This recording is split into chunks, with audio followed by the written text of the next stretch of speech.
kungiyar Atiku My President Support Organization AMSO. Maryam Muhammad ta sai take muku barka da warhaka a cikin shirin namu na Dana Sani. Shirin da ke zama na farko a jerin shirye-shiryen Dana Sani da za mu rika kawo muku.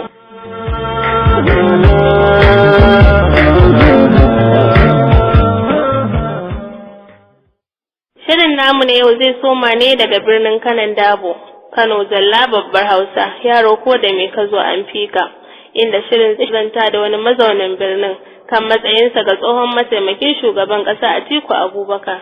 Malam Muhammad Zangina azantawarsa da wakilin shirin Dana Sani Shu'aibu Abdullahi Sa'id a ranar Alhamis ya jaddada goyon bayansa ga tsohon mataimakin shugaban ƙasa Alhaji Atiku Abubakar, inda ya bayyana Atiku a matsayin zaɓin Kanawa a kakar zaɓe ta shekara ta 2023.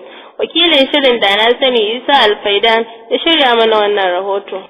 Malam Muhammadu Zangina, wanda tsohon dan tafiyar yan shara ne a can baya, ya bayyana kwarin gwiwarsa akan tsohon mataimakin shugaban kasa Alhaji Atiku Abubakar, inda ya nuna cewa Atiku shine zai cire wa kasar nan kitse a wuta idan aka zabe shi a matsayin shugaban kasa.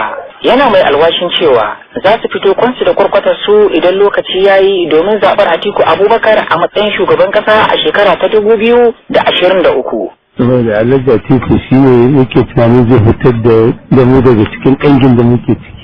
Saboda haka in Allah yadda shi ne zai zama president 2023 insha Allah. Mu mazauna Kano ne kuma Allah da zan yi shi 100%. Zangina ya kuma nuna cewa tun daga yanzu sun fara bin hanyoyin da suka dace domin tattara jama'ar Kano wuri guda daya ta yadda za su zaɓi Atiku a shekara ta 2023 da ƙuri'u mafi rinjaye. A ɓangarori da yawa kai, ina nan ma muna ganin al'umma yadda za mu kama masa jama'a sosai inda zai samu ƙuri'a 100% akan wacce ya samu ta da tsakanin Allah ya. Kazalika Muhammad Zangina ya yi tsokaci kan yunkurin sayar da matatun mai da tsohon mataimakin shugaban kasa Atiku Abubakar ya alwashin aiwatarwa idan ya ci zaben 2019. Batun dai ya janyo cece-kuce a tsakanin 'yan kasa. Zangina ya ce barin kamfanin a hannun gwamnati bai amfanar wa 'yan Najeriya komai ba. Ni abin da yake gani shi rashin fahimta ce suka Atiku Abubakar. Da cewa idan ya sai da wannan matatan man fetur insha Allah zai yawanta a gari kuma Allah da za a samu sauki ma akan yanda yanzu yake tunda an ce ba sayar ba za a sayar ba amma kuma gashi a duniya ma ya dan yi sauki amma mu a Najeriya ma mu same shi a saukin ma talaka ma da me zai je ba ma saukin yanzu gwara ma da an sayar din ma ba mamaki a fi samun sauki fiye da yanzu.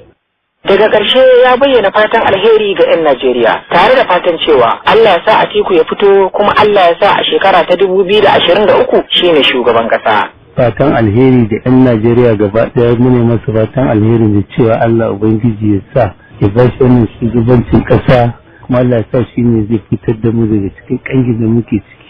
Na tsaro da tattalin arziki kowa ya saka wala ya warwasa ya samu jin daɗin rayuwa.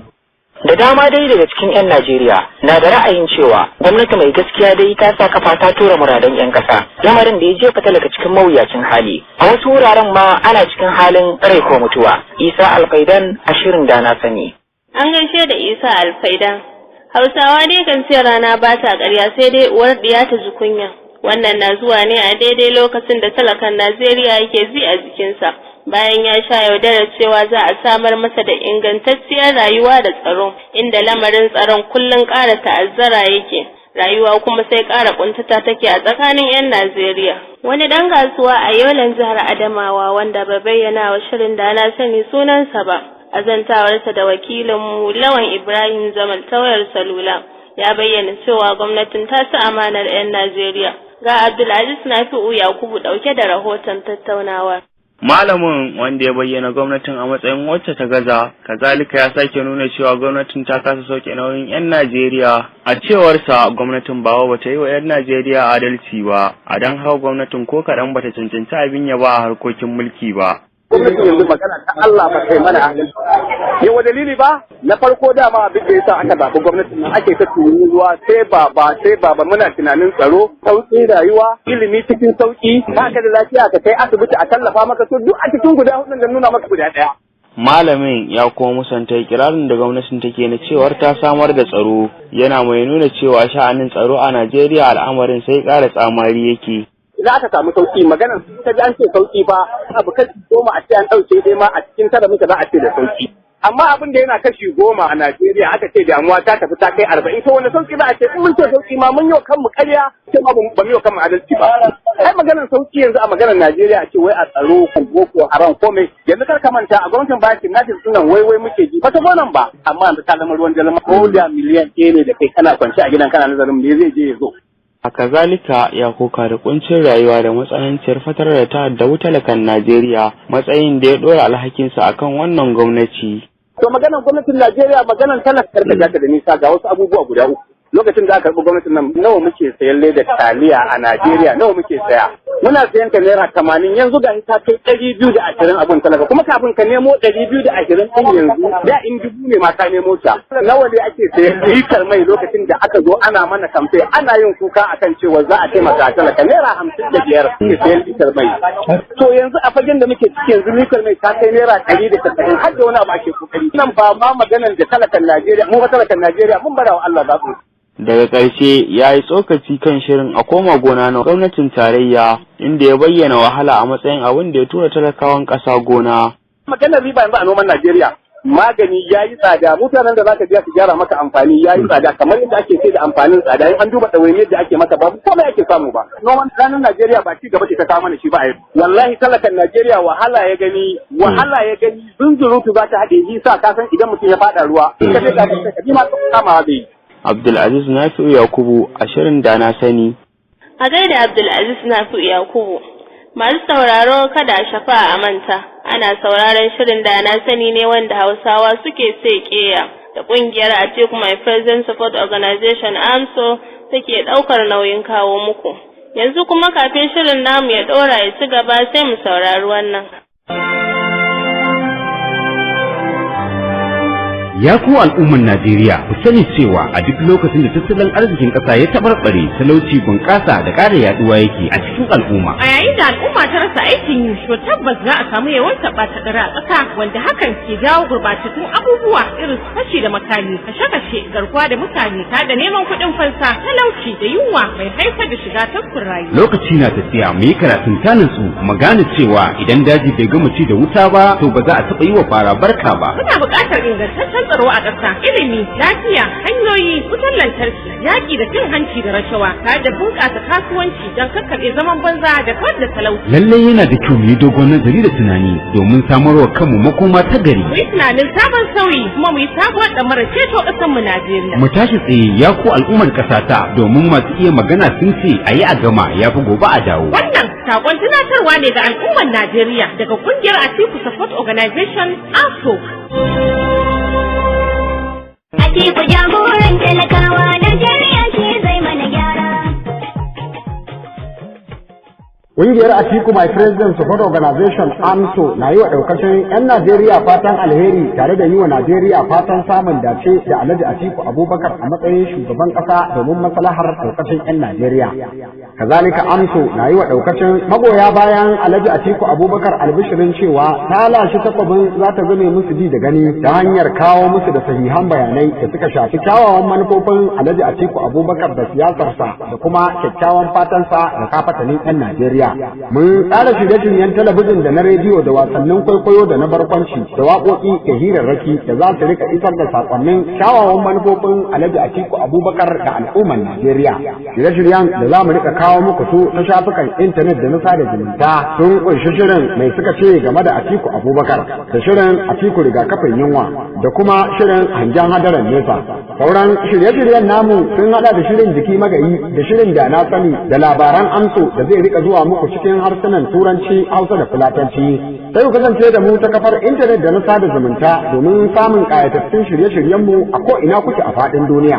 Ku je tashar mu ta YouTube a Atiku My President Support Organization AMSO ku yi subscribing domin samun shirye-shiryenmu da zarar mun ɗora. Sannan kuma za ku iya biyo mu ta shafukanmu na sada zumunta Facebook, Twitter da Instagram ko kuma dai ku ziyarce mu a shafinmu na intanet a atikumypresident.org domin ƙarin bayani. Atiku Abubakar alheri ne ga ɗaukacin 'yan Najeriya. Rigakafin yunwa a ƙasa ta Atiku jagoran talakawa.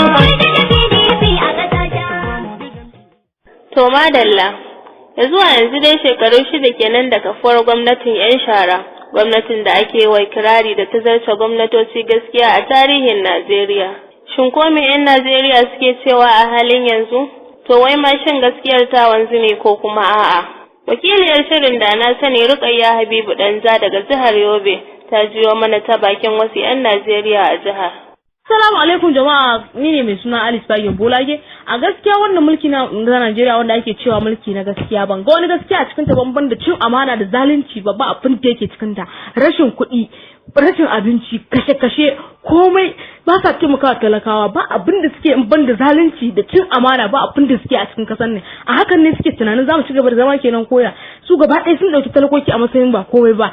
Ni saboda haka ba abin da zan iya cewa. Abin da zan iya cewa shine a'a. Sunana Ibrahim Ismail daga jihar Yobe.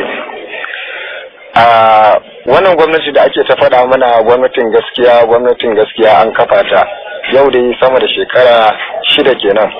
Wannan gwamnati tana ta mana kirarin an kafa ta ne domin gaskiya. To amma mu kuma ba mu ga wannan gaskiya a ƙasa ba. A gaskiya wannan gwamnati mu dai ana mu ganin ba za mu ce gwamnatin gaskiya ba sai dai mu ce gwamnatin ƙarya. Domin in aka ce gwamnatin gaskiya abin da ta faɗa din gaskiyar ita kamata a zayyana mana a ƙasa mu gani. To sai wahalhalu da muke sha muke gani a ido kuma muke gani a zahiri a aikace komai an mana shi mun gani.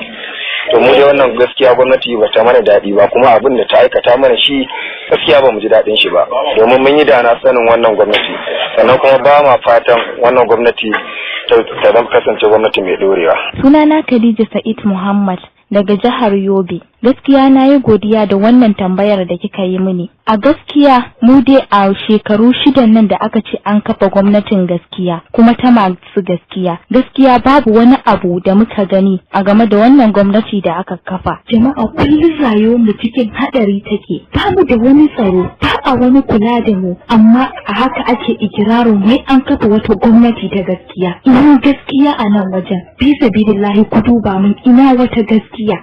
Ra'ayoyin wasu 'yan Najeriya kenan daga jihar Yobe a tattaunawarsu da wakiliyarmu Rukayya Habibu Danja. Ga shegiyar uwa mai saka 'ya'yanta damuwa.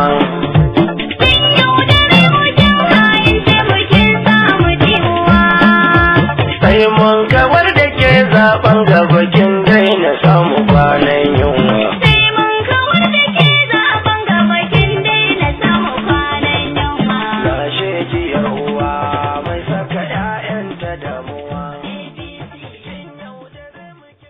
Yanzu dai 'yan Najeriya sun fahimci cewa sun tura mota ce ta bule su da hayaki a daidai lokacin da ake zaton wuta a makera a gwamnatin 'yan shara sai gashi kwatsa motar ta tashi a masaka.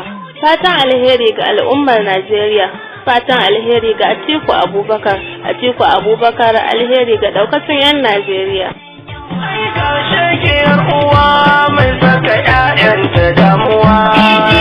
Kin yaudare mukin ha'ince mukin samu dimuwa.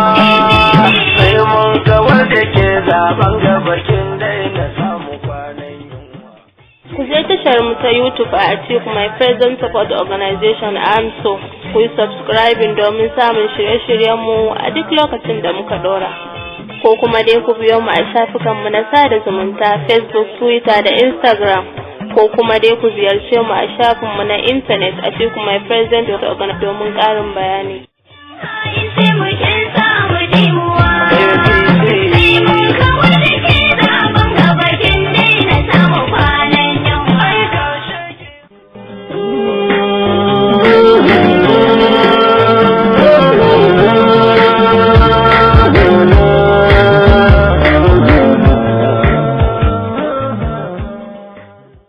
Kasance da mu a kowane lokaci don sauraro da kallon sababbin shirye-shiryenmu.